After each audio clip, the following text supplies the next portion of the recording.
everyone, welcome back for a little TLC. We are finally starting our series titled Breaking Up is Hard to Do.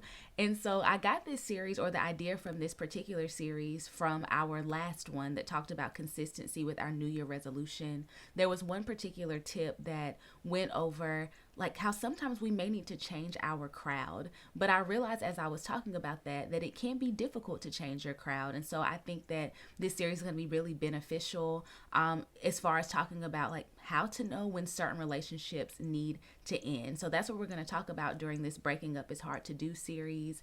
How to know when a relationship needs to end, how to end it, and then how to heal afterwards. So the first segment that we're going to be focusing on, or the first particular relationship we're going to be focusing on, is friendship. So this is Breaking Up is Hard to Do, Friendship Edition. Let's get into it.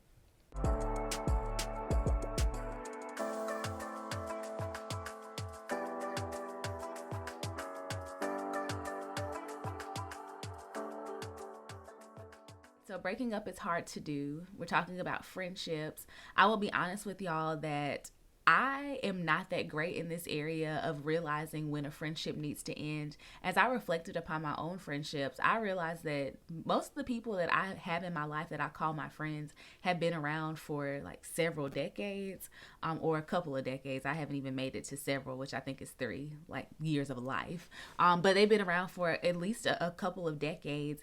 And so I keep people around even if it seems like our lives are going in different directions. So as I talk about this topic, I'm also going to be preaching to myself, I guess.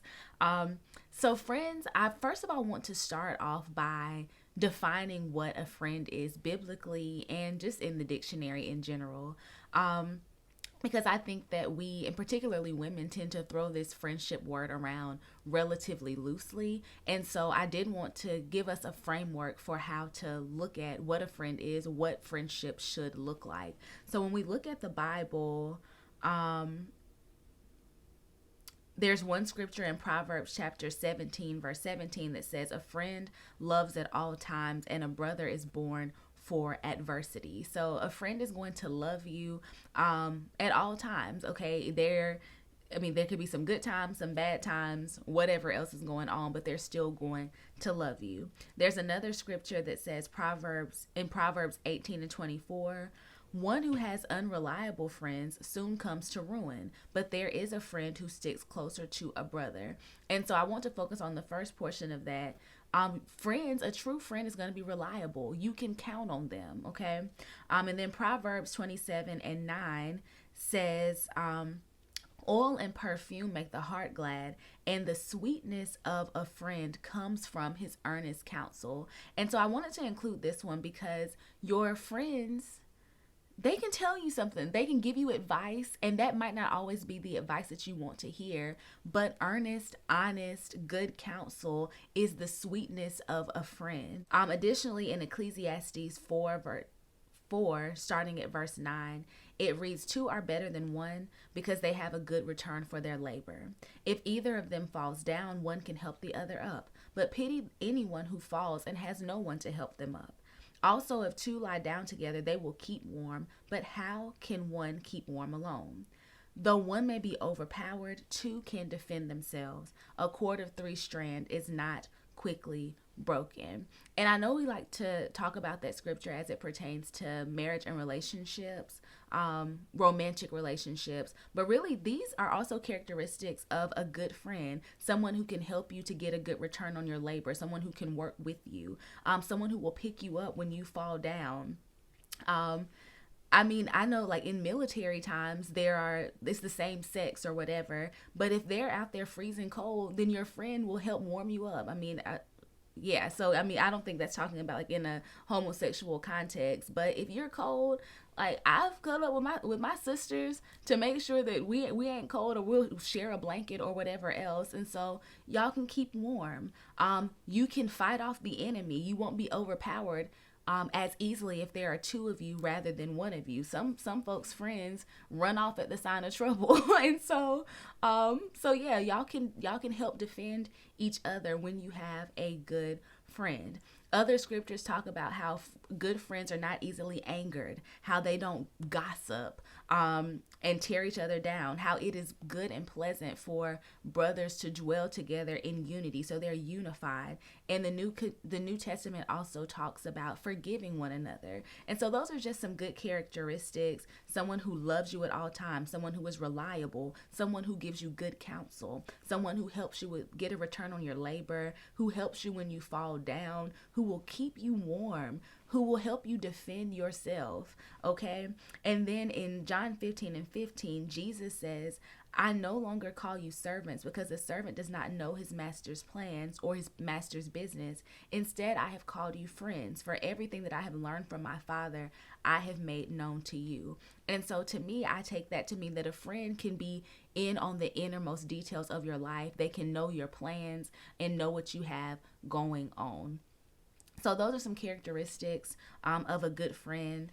The 1928 Webster's Dictionary, and I tend to like this dictionary because it has some biblical references, says that a friend is one who is attached to another by affection, one who entertains for another's sentiments of esteem, respect, and affection, which leads him to desire his company. So you want these people to be around because they help build your esteem. They respect you. They show affection toward you.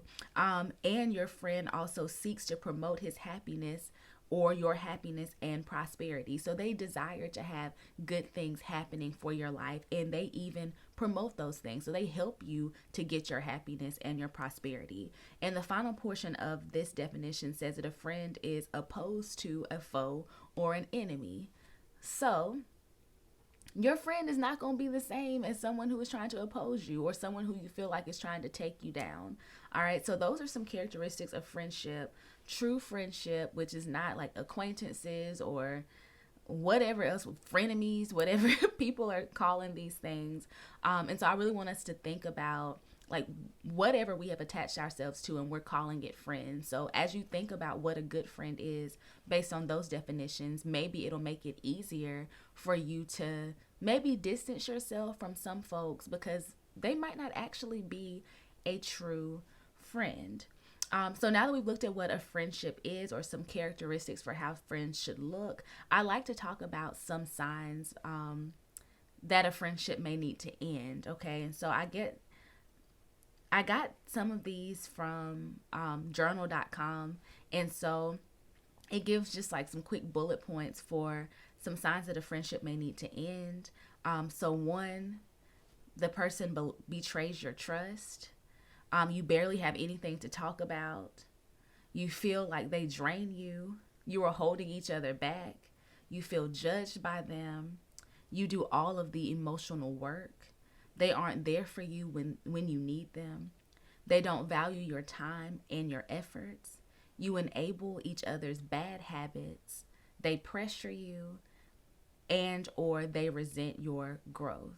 So if you are experiencing those things, and certainly if you're experiencing most of those things, then that may be some signs that a friendship needs to end. And if you find yourself in that position where a friendship may need to end, then there's 3 tips that I found online about how to end them. So one such tip is to gradually drift or distance yourself a little bit. And sometimes as you're doing your drifting, if you don't ever reach it back out to somebody, they don't ever reach back out to you, then it makes it easy for you to drift and end the friendship because you're kind of matching each other's energy or you're seeing the type of energy that they are portraying.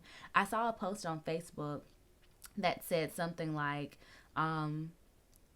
when you stop being the person who always reaches out first, then you'll see if someone really wants to be involved with you or not. And while I understand that some life does go on, a true friend is going to check on you at some point. It's going to check on you at some point. So if you drift and distance yourself and they never come back around, then congratulations, you have successfully ended that friendship, okay?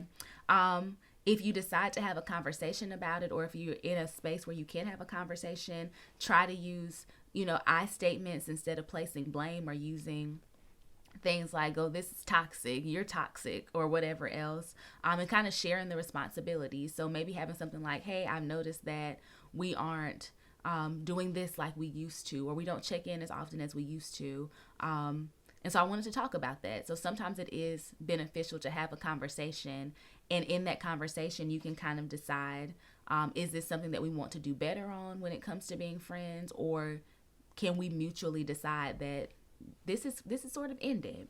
And I think in that conversation, you definitely have to lay out the expectations. Do you want the person to continue to reach out to you? What are y'all working towards? Is it something that you can even work towards being good friends?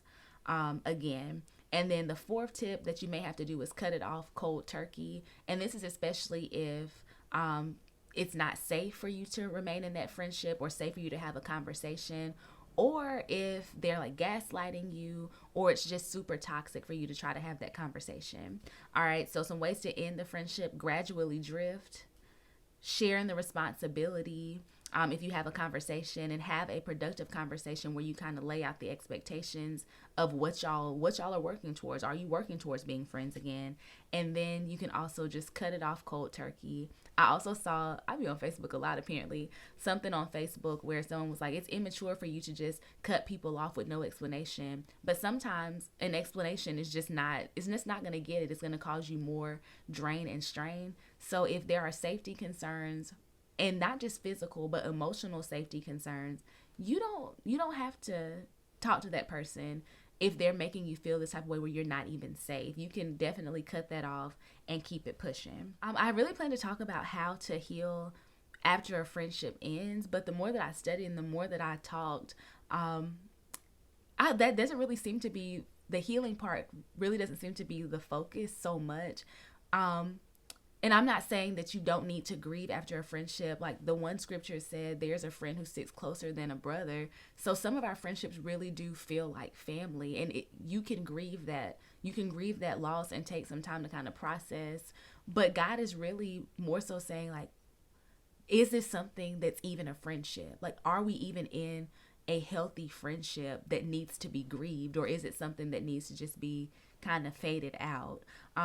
And so I do want us to be more conscious about evaluating, is this actually a friendship? If they're not meeting some of those biblical standards, then perhaps it's not a friendship at all, and you shouldn't feel as bad about distancing yourself.